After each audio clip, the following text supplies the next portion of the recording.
할렐루야, 축복열차 구독자 여러분 반갑습니다. 오늘은 여러분에게 한 가지 질문을 던져보고 싶습니다. 혹시 이런 적 있으십니까? 하나님, 내 마음을 좀 바꿔주세요 라고 기도를 했는데 며칠 지나면 또 똑같은 상황이 반복되는 경험 말입니다. 그런데 성경의 한 사람이 하나님께 아주 특별한 기도를 드렸습니다. 그 기도를 드린 후 그의 인생이 완전히 달라졌습니다. 과연 그가 어떤 기도를 드렸을까요? 그리고 왜 그 기도가 그토록 강력했을까요?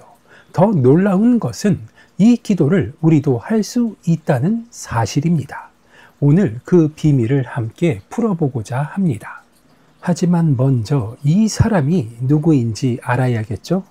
이 사람은 한때 하나님의 마음에 합한 사람이라 불렸습니다. 그런데 어떤 사건 때문에 완전히 나락으로 떨어지게 됩니다. 이 사건이 무엇인지 아십니까? 바로 간음과 살인이었습니다. 하나님의 마음에 합한 사람이 간음과 살인을? 예, 맞습니다. 그 사람이 바로 다윗입니다. 그런데 여기서 더 흥미로운 질문이 생깁니다.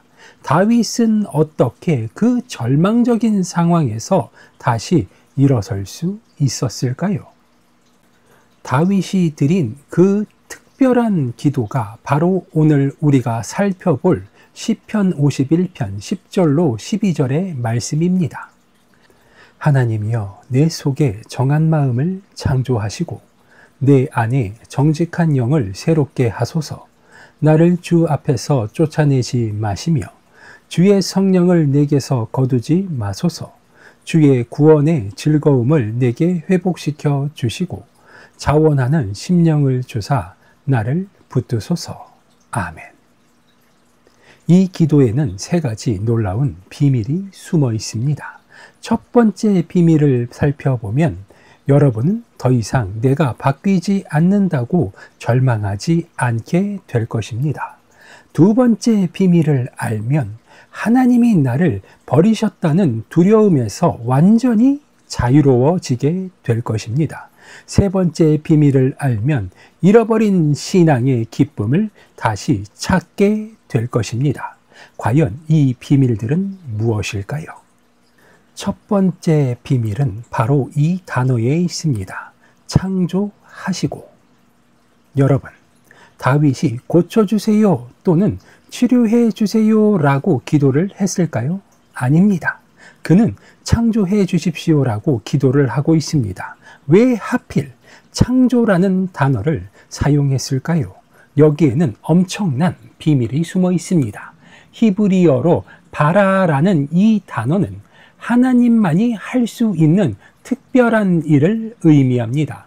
창세기 1장에서 하나님이 천지를 창조하실 때 사용한 바로 그 단어인 것입니다. 즉 다윗은 하나님, 내 마음을 수리하지 마시고 아예 새롭게 창조해 주십시오라고 기도를 하는 것입니다. 그런데 왜 다윗은 수리가 아닌 창조를 원했을까요? 여기서 더 깊은 질문이 생깁니다. 사실 다윗은 자신의 마음이 완전히 망가졌다는 것을 알고 있었습니다. 우리는 보통 내가 조금만 더 노력을 한다면 변할 수 있어 라고 생각합니다. 하지만 다윗은 달랐습니다. 그는 내 마음은 수리 불가능하다, 아예 새 것으로 바꿔달라고 기도를 합니다. 그런데 정말 놀라운 것은 하나님이 그 기도에 응답하셨다는 것입니다.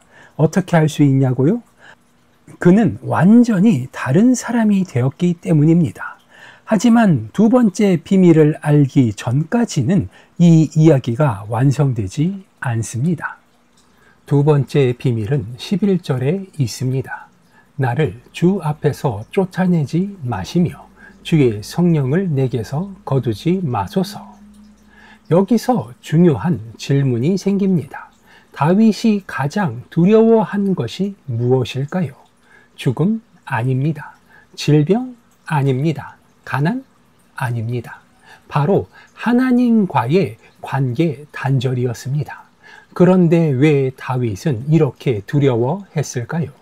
여기에 충격적인 사실이 있습니다. 구약 시대에는 성령이 사람을 떠날 수 있었기 때문입니다.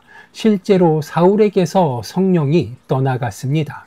그리고 사울의 인생은 비참하게 끝이 납니다. 다윗은 바로 그것을 두려워하고 있는 것입니다. 하나님이 나를 완전히 포기하시면 어떡하지? 그런데 여기서 또 놀라운 반전이 나타납니다. 하나님은 다윗을 포기하지 않으셨습니다. 그뿐만이 아니라 신약 시대를 사는 우리에게는 더 놀라운 약속을 주셨습니다. 예수님께서 뭐라고 하셨는지 기억하십니까? 내가 너희를 고아와 같이 버려두지 아니하고 너희에게로 오리라. 성령은 우리를 영원히 떠나지 않으신다는 약속인 것입니다. 그런데 왜 우리는 때로 하나님을 멀게 느껴질까요? 그 답은 세 번째 비밀에 있습니다. 세 번째 비밀은 12절에 있습니다. 주의 구원의 즐거움을 내게 회복시켜 주시고, 이렇게 이야기하고 있습니다. 여기서 주목할 점이 있습니다. 다윗이 구원을 다시 주세요라고 기도했을까요? 아닙니다. 구원의 즐거움을 회복시켜 주세요라고 기도를 하고 있습니다. 이것이 무슨 의미인 것일까요? 구원은 여전히 여기에 있지만 그 기쁨을 잃어버린 것입니다. 여러분도 혹시 이런 경험이 있진 않으십니까? 교회에 나가고 기도도 하고 성경도 읽는데 기쁨이 없는 경험. 내가 구원받긴 한 건가? 라는 의심이 드는 경험. 바로 그것입니다. 그렇다면 어떻게 해야 이 기쁨을 다시 찾을 수 있을까요? 다윗은 마지막에 이렇게 기도합니다. 자원하는 심령을 주사 나를 붙드소서. 그렇습니다. 자원하는 심령. 이것이 핵심입니다. 억지로 하는 신앙이 아니라 기쁨으로 자원해서 하는 신앙을 달라는 것입니다. 그런데 여기서 가장 중요한 질문이 남습니다. 이 기도를 우리도 할 수 있을까라는 의문입니다.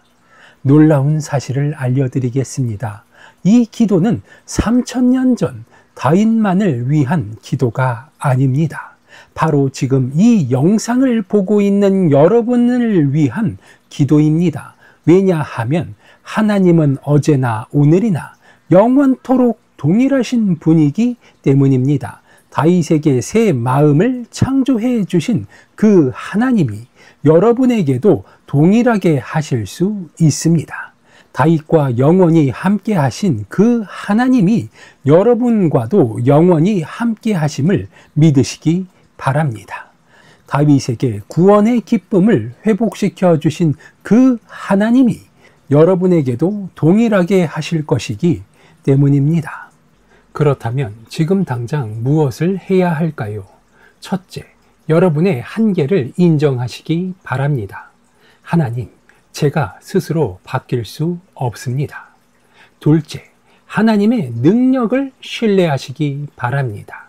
하나님 새 마음을 창조해 주시옵소서. 셋째, 하나님의 신실하심을 믿으시기 바랍니다. 하나님 저를 끝까지 붙들어 주시옵소서라고 말입니다. 그리고 마지막 넷째, 기쁨의 회복을 구하시기 바랍니다. 하나님 구원의 즐거움을 회복시켜 주시옵소서라고 말입니다.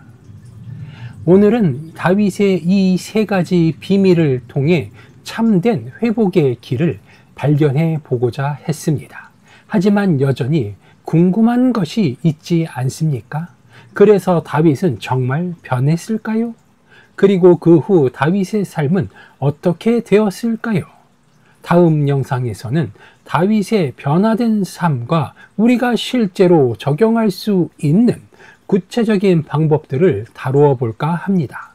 구독 버튼을 눌러주시면 놓치지 않고 다음 설교 또한 보실 수 있습니다. 그리고 댓글로 여러분의 경험도 나누어 주시기 바랍니다.